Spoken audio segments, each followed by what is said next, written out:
My mother was one of the gentlest human beings I have ever met up till today. My mother was not educated, but she carried herself with such daintiness. You respected her. My mother picked her battles. I tell you something. When I was younger, my dad was still trying to make it in life and become comfortable. We lived in a face me, I face you kind of house. You know what I mean. And we had many neighbors who also had many children, like my father and my mother had many children. Sometimes while we are playing, tempers will rise and we may fight with the other children. Or, well, generally we beat the other children. I think we were more rugged. So we beat them, then we will run home. We'll run into the house, and my mom usually, she's sitting on her chair by our door. We'll run in, and she'll just still be sitting there. And the mothers of those children will chase us down, enter our house. They won't even talk to my mother sitting there. Enter our house, go in there, and beat us up inside the house. And come out of the house and go, and my mom won't say anything.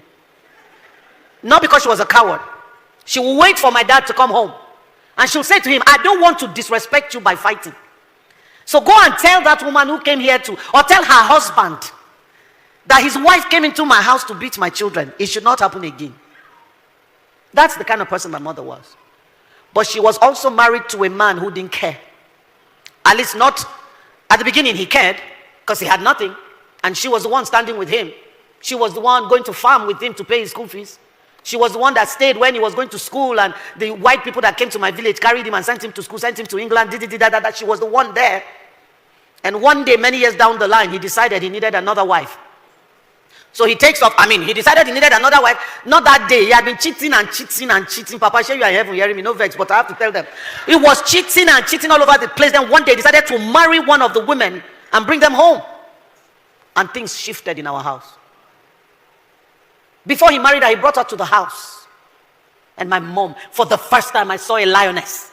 She stood up. This woman will not enter my house. You cannot bring this woman. My mother was very small. I'm taller than her. My dad was very tall. One day I asked her when I was young, I said, Mommy, why did you marry such a tall man? Look how short you are. She said, wait until you marry. And I married a very tall man too. And then when I was married, she said to me, why are you marrying a very tall man? All right, so she stood in front of him. And the woman he brought in was almost as tall as my dad. She was big and beautiful. And my dad, for the first time in my life and in my mother's life, lifted up his hand and slapped my mother. She was pregnant with my youngest brother. He hit her and her nose began to bleed. I was 10 years old. I will never forget that. I remember what my mother was wearing. I remember where she was standing in our house. I remember the look on my father's face when he realized he had slapped this woman. But his pride wouldn't let him back down. And he told my mother, for daring to defy me. Then, that child my mother was giving birth to was number 10. My mom had 11 children. Some didn't survive. The first two I didn't meet. So, he told her to go get her bags and leave. Pack your things and get out of my house. And my mom turned with the blood on her nose and went to pack her things. She took the little girl she had brought from the village that was living with us. She said, let me take her back to her parents. And she took my little... Forgive me, she wasn't pregnant with my little brother. She was pregnant with the last child, Abigail. So she took Timothy, who was about 2 years old then, and she was pregnant with Abigail, and she had the little girl. She packed her bags and she went outside. She was trying to get the vehicle. Now, when he hit her and told her to pack her things and leave, he left with the woman. The rest of us, life ended.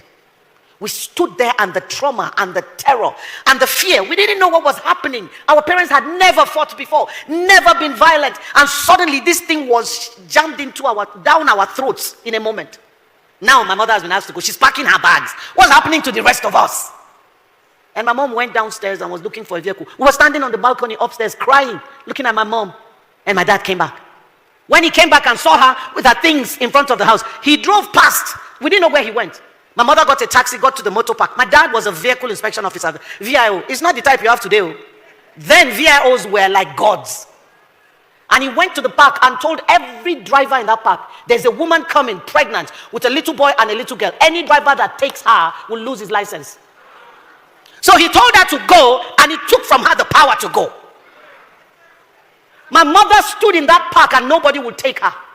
She left and went to outside so she could find the ones that were just driving past. Anyone she was able to stop, somebody would run from the park. If you carry this woman, your license is gone.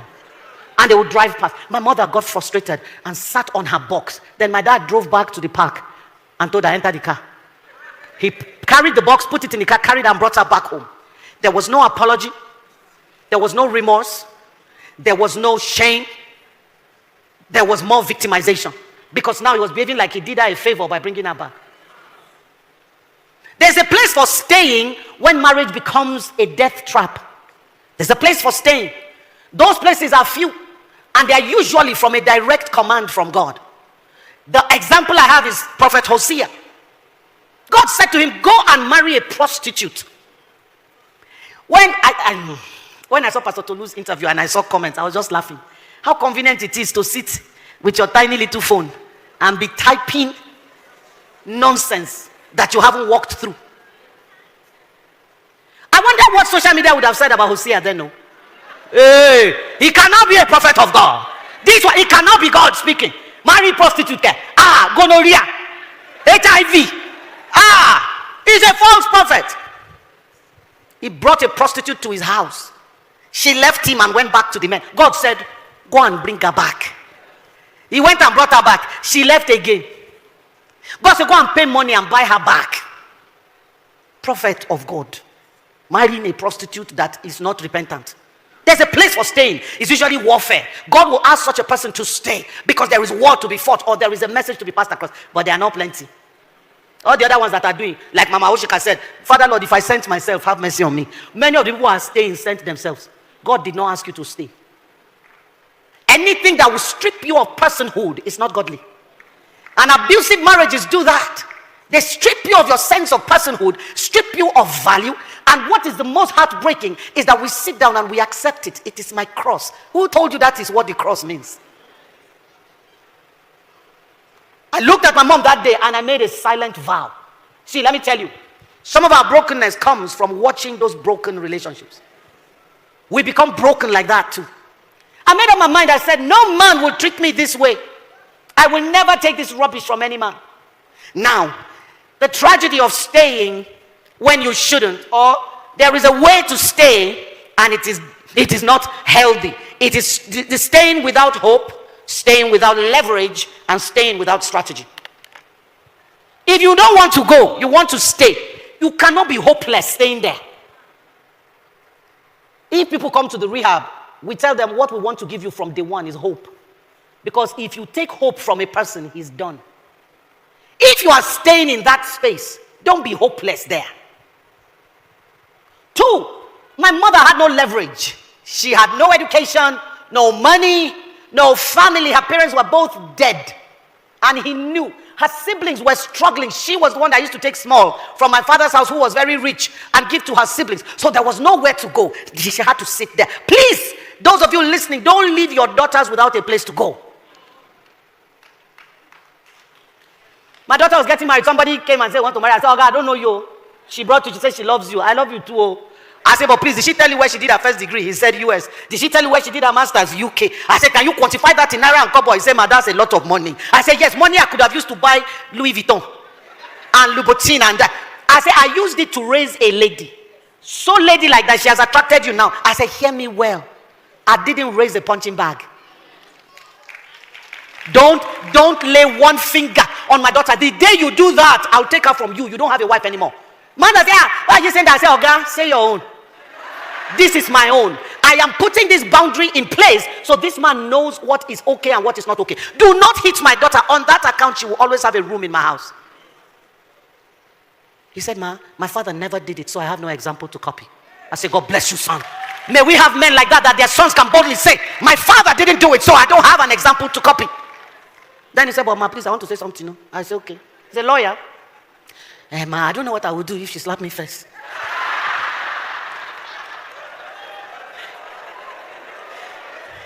So I said to him, I didn't raise her like that.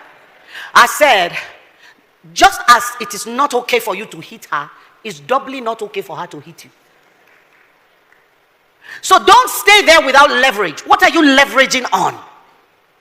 When a person breaks the covenant down to rubbish, you are not bound to uphold that because it's no longer a covenant. At this point, your leverage should be contract. It was a covenant from the beginning until they broke it. It becomes a contract. And I'm not afraid to say that. The church needs to start speaking and stop making the victim responsible for fixing what they didn't break. Stop making the victim responsible for repairing what they didn't break.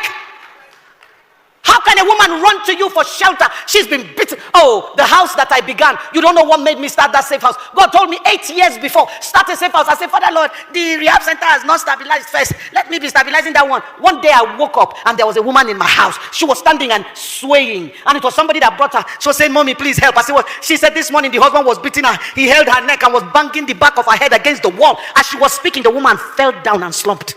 In my house. I thought she had died. I started shouting, Jesus, help me. I put her on the bed. I know the husband, and I couldn't wrap my head around it. See, some women are married to narcissistic men who are perfect gentlemen outside, but they are monsters inside the house, and you don't know. So when you're talking, you say, that nice man. No, now. Please don't do that. I ran to the office to help my head understand what I just saw. I met a woman waiting for me. She said, I'm not going back home. She followed me back home. The next morning we woke up, there was one knocking on my door at 6 a.m. frantically, 25 years married, running for her life with a small bag on her shoulder. What is it? Ma, please, I can't go back home. You will kill me. By the end of that day, another one came. The husband had used knife to beat her. What is that? That's not a covenant anymore. When God was giving the covenant, he was assuming that people will be children of God.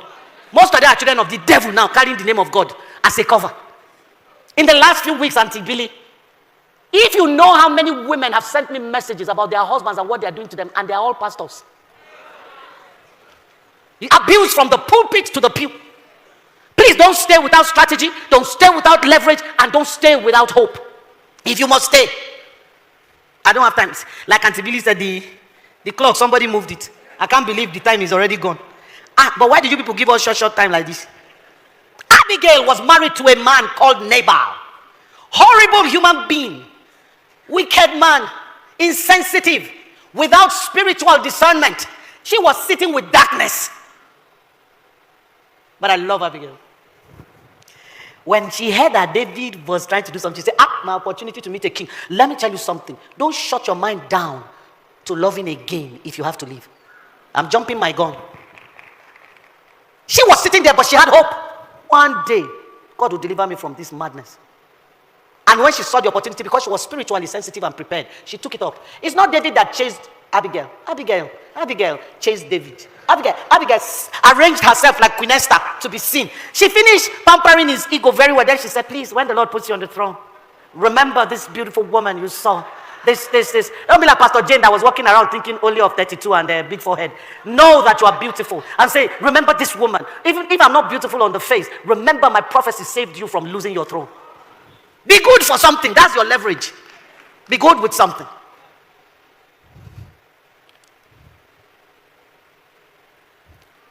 How about if you choose to walk away? The amount of courage you will need. It's such a big deal in our society. I don't have time to expand on some things. To leave. How does a man commit adultery and you shame the wife? What is that? And you too, you accept the shame. Oh, I'm so ashamed. Of what? When adultery rocked my marriage, shame broke me.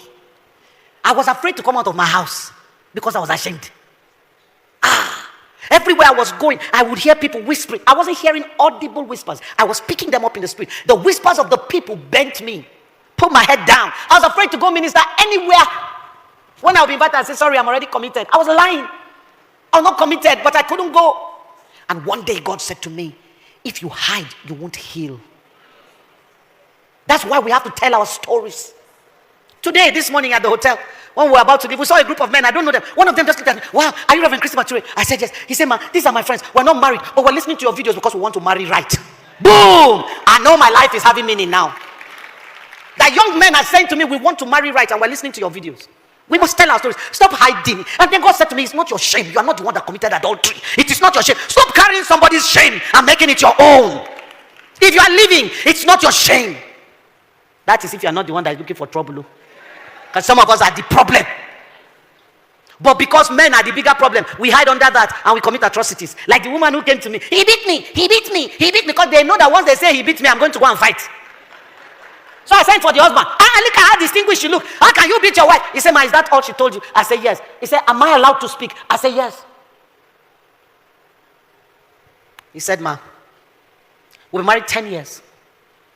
And a few days before I beat her, we got a call from our children's school. One of our sons was given an assignment to write a short essay on his family. And he wrote a very short essay, one sentence. In my family, my mother beats my father. She has been beating the man for 10 years. Not because he's weak. Listen to this. The man made a vow before he married. I will never lift my hand on my wife. And he made the mistake of telling his wife that this is his vow. So she was taking advantage of that vow to slap him, bite him, kick him, throw things at him, push him. And the children were watching. So the man said to the wife, all the good things happening in our family, our children can't see it because of this one thing. This is not the good image or a good image of family. He said, don't hit me again. If anything happens between the two of us, speak like I do to you. Do not hit me again. The day you hit me again, I will beat you. I don't know that she thought he was joking, or old habits die hard. The next time something happened, she slapped him. He gently steered her to the bedroom because he didn't want his children to see. Then he beat her in places that she cannot show anybody unless she will naked herself. I said to him, sir, you are a very smart man. I like you. I told him to go out, and he went out. And I said to her, is it true? You've been hitting him for 10 years, and you can't take it once? You can't take a dose of your own medicine that you have doled out continuously for 10 years? How dare you come to me and accuse him of what you are more guilty of? I called the man back. I said, Oga, even when she's not guilty, please let me beat her. They knew I was joking. They were laughing. But sometimes we are the problem, and we have to be brutally self-honest and say to ourselves, I am the problem.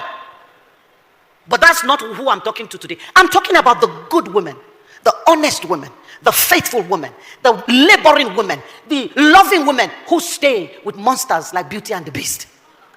Those are the ones I'm talking to.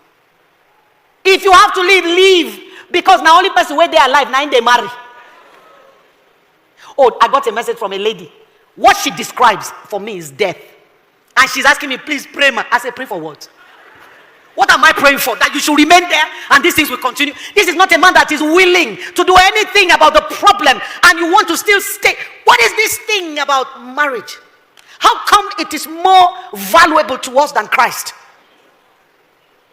How have we elevated marriage to an idol? We have become idolaters.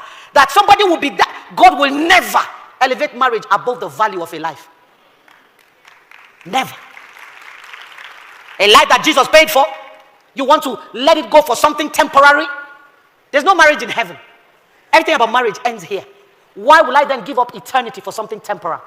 Because some women are in such bitterness that they will not enter heaven. Because of another person that Jesus died for. No now. No now. The church will keep shouting, God hates divorce. He does not hate divorcees. You did not hear me. God hates divorce. He doesn't hate divorcees. I did not see anywhere in the Bible where Bible says divorce is a sin. God hates it because of the ravages of it.